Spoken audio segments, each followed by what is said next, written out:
Good afternoon and welcome to Matters Financial and Geopolitical from a Frontier, and thank you for stopping by. International markets, FOMC leaves monetary policy unchanged, leaves interest rates in the 2.25 to 2.5% range, leaves interest rate on excess reserves at 2.4%, and removes the further gradual rate increase. And that's what triggered this sell-off in the dollar. Last time I checked, and let me check again, we're at 114.94, having topped 115 briefly. Dollar index 95.29. Japanese yen 108.74. Swiss franc 0.9924. The Swissy has been softening, but then of course got a bounce after the Fed announcement. The pound 131.26. Let's see where this ends up. The Australian dollar 0.7275. Indian rupee 71.05. South Korean won 11.1341. The Brazilian real 368.50.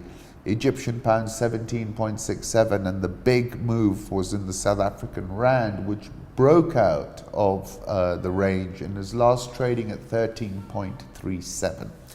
It's the favorite risk-based proxy for traders, and they tend to reach for it in an environment where they feel risk is on. This is a euro-dollar chart from Holger.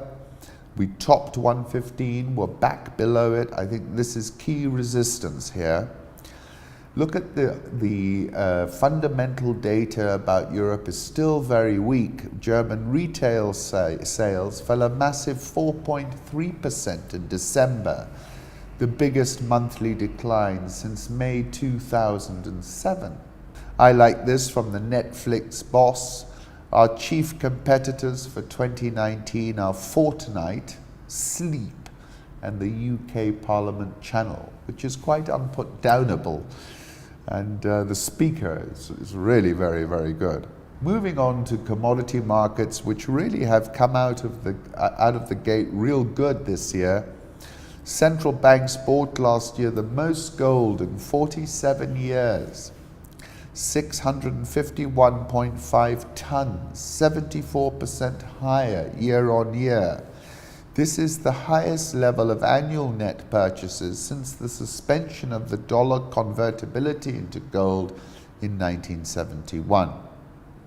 This is a chart from EGM Securities, and you can see we're just at the 1321 level. Crude oil, last time I checked, $54.48, now back at the top of the range that I'd previously described, the bottom being 52.50.